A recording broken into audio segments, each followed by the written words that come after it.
Panibagong araw, panibagong muryot nga na naman mga kamuryot. Ayan nga, nagising ako dahil sa iyak ni Ikey, nananaginip ata mga kamuryot. At yan, nakadapanan, naglalaro na. Alas 4 pa lang ng madaling araw anak, kasarapan pa lang sana ng tulog nating dalawa. Tignan nyo naman yung ginagawa niya. Bumangon na nga kami sa kwarto at lumabas para sana makapag-exercise sa labas para mawatwat naman yung katawan kahit papano. Pero ilang minuto lang ayan, bumalik din kami kasi madilim pa pala sa labas.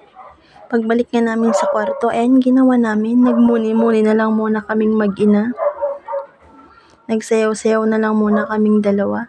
Sabi nga nila, wag ko daw laging kinakarga para hindi masanay. Sabi ko naman, minsan lang naman to maging bata, kaya ngayon pa lang sinasanay ko na. Tignan nyo naman, hindi ko naman palaging kinakarga yan mga kamuryot. Ine-enjoy ko lang yung moment naming dalawa. Alas 7 na nga nung nakalabas kami mga kamuryot. Ayan, pinakain ko na rin siya ng umagahan. Tignan nyo naman, hindi makapag-concentrate kumain kasi may ating nangungulit sa gilid mga kamuryot. Tignan nyo naman, kahit kumakain, tawa ng tawa mga kamuryot. Nag-e-enjoy nga siya pag meron si Ate Samsam. Dagdagan nyo pa ng isang matandang makulit mga kamuryot. Tignan nyo naman. Masakit na nga siguro yung pet niya sa stroller mga kamuryot, kaya ayan, kinuha ko na. Tuwang-tuwa ang bata nung nakuha sa stroller mga kamuryot. Tignan nyo nga naman tong anak ko mga kamuryot. Pag may mga talaga nag-uusap dito sa bahay, pag may mga nagmamarites, tahimik siya. Gustong gusto niya atang may mga nagmamarites. Anak, hindi marites yung mami mo, muryot lang ha. Pagdating nga ng alas 9 mga kamuryot, ayan, hinihanda ko na yung paligo niya. Kasi papaliguan ko muna bago ko patulugin. Kasi pag pinatulog ko na, hindi ko na siya mapapaliguan mga kamuryot. At paniguradong alas 12 na naman siya magigising. Tignan nyo naman. Gustong gusto niya nga maligo mga kamuryot. Tignan nyo naman, pag naliligo, saya-saya talaga ni Ikey ko. Tignan nyo. Isa pa tong batang ko, tignan nyo naman, nag-e-emote dito sa tabi ko. Naghiwalay daw sila ng jowa niya. Nalikot nga bihisan ni Ikey mga kamuryot. Ayan na, nakapagbihis na. Tignan nyo naman kung gaano kagwapo ang aking Ikey mga kamuryot. Gustong gusto ko na nga siyang patulugin. Hindi na nga rin nagtagal mga kamuryot ay talagang pinatulog ko na rin kasi madami pa talaga akong trabaho mga kamuryot. Wala pa akong nasimulan sa mga gawaing bahay kaya pinatulog ko na tong anak ko mga kamuryot. Para kahit papano makapagsimula na ako. Ayan na nga, ilang minuto lang ay naku, mayugyug na nakatulog na mga kamuryot.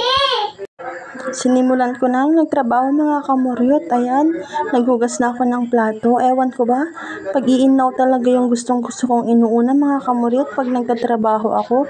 Yun kasi yung nakasanayan kong gawin mga kamuryot. Simula noon, nadala ko ata hanggang ngayon mga kamuryot.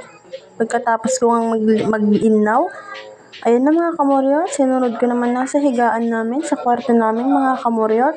Linigpit ko na nga muna, nagpako-pako na nga muna ako dito mga kamuryot. Hindi ko ba alam, napako ata ako dito mga kamuryot. Ayun na, nagwalis na rin ako mga kamuryot kasi sobrang tapok naman mga kamuryot. Yung iisa lang yung anak mo pero parang 5 sa gulo mga kamuryot. Hindi rin nagtagal, talagang minap ko na nga rin yung sahig mga kamuryot. Pagkatapos nga talaga sinunod ko dito sa kusina namin mga kamuryot, talagang matapok din. Kasi naman pagpapasok yung mga kapatid mong lalaki, pagtapak dito, ay naku, pakat na pakat yung paa mga kamuryot. Parang manok, ewan ko ba? Ayan, map-map na lang muna. Hindi na nga ako natapos sa kakawalis mga kamuryot. Ayan, pagkatapos sinunod ko naman dito sa loob namin, pati sa terrace na mga kamuryot. Kasi barit talaga yung tapok kasi sa init na rin ng panahon mga kamuryot. Sinusulit ko na magtrabaho habang tulog yung anak ko mga kamuryot. Ayan, pagkatapos naman sa loob, talagang sinunod ko sa labas. Kasi naman mga kamuryot, ayan, may mga kalat, may mga plastic. Hindi na nga rin ako natapos sa kakawalis mga kamuryot.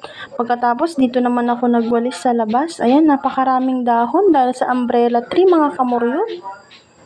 CR ko naman ang sinunod mga kamuryot. Ewan ko ba? Ay naku. Pagsilip ko nga dito sa gilid mga kamuryot, ay naku, may nakikita pa akong mga plastic. Kaya ayan, sumakit yung mata ko. Pumasok na nga ako sa kwarto mga kamuryot dahil naamoy ko na yung sarili ko. Sabi ko nga maliligo na muna ako at hindi ko na gusto yung amoy ko mga kamuryot. O diba, ilang minuto lang nakaligo na. Ganun talaga pag mami ka na mga kamuryot. 2 minuto lang ata yung ligo ko dyan mga kamuryot kasi baka magising na yung anak ko. Tignan nyo naman, nagliliptin pa mga kamuryot. Lumabas na nga rin ako at kasi narinig ko nang umiyak yung anak ko mga kamuryot. Ayan nga, nilaro-laro ko na muna. Tignan nyo naman kung gaano kagwapo. Gaano ka-cute mga kamuryot. Manang-mana talaga sa mami. Kamukhang kamukha nga talaga ng mami mga kamuryot. Tignan nyo naman. Pagsapit nga ng alas 12 at yan, talagang pinakain ko na mga kamuryot. Sumasabay nga talaga sa amin to sa pagkain mga kamuryot. Umagahan, tanghalian, tsaka gabihan mga kamuryot. Yan nga mga kamuryot, pagtapos kumain, pagsapit ng alas 2, talagang pinatulog ko na mga kamuryot. Yan nga, pinagtyagaan ko yung kit-kit kahit maasim, pampawala ng antok mga kamuryot. Sabi ko nga sa mga kuya ko, dapat sinama na lang nila sa sabungan mga kamuryot para habang bata pa marunong ng tumalpak. Tapos paglaki sasabihin sa akin, Mami, pera mo nga. Halika dito, talpakin talaga kita. Joke lang mga kamuryot. Yan nga, emote-emote. Anong iniisip mo dyan mga kamuryot? Duyan-duyan lang muna mga kamuryot. Tingnan yung laki-laki ng braso ko dito mga kamuryot. Hindi ko ba alam?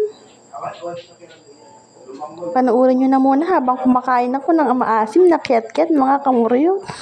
Natatawa na lang ako dito mag voice over. O diba? Wala na akong masabi mga kamuryot. Tignan nyo naman. Pero bago ko napatulog yan mga kamuryot, ayan, nagmuryot muna, nag-apak muna mga kamuryot. Pampatigil nga kay Ikay sa pag-iyak mga kamuryot, ayan, huni ng tricycle, ewan ko ba, gustong gusto lagi kaming nagjo-joyride mga kamuryot. Pagsapit nga lang ako alas 4 mga kamuryot, ayan, nag-i-stroller na naman kami. Ganito na lang yung routine namin every hapon mga kamuryot. Ewan ko ba kay Ikay, gustong gusto lagi nasa galaan mga kamuryot. Tignan nyo naman. Ayan nga, pagdating ng gabi mga kamuryot, tignan nyo naman ang agang natulog, napagod atang nagmuryot, napagod naglaro mga kamuryot, kaya ayan, knockout na si Ikay ko. Good night anak ko. Yan, pati ako mga kamuryot, matutulog na. Napagod din kasi ako sa mga ginawa ko ngayong araw mga kamuryot. Kaya ayan, matutulog na kami. Maraming salamat po sa panonood mga kamuryot. Sana po wag po kayong magsasawang panoorin kami. Thank you po.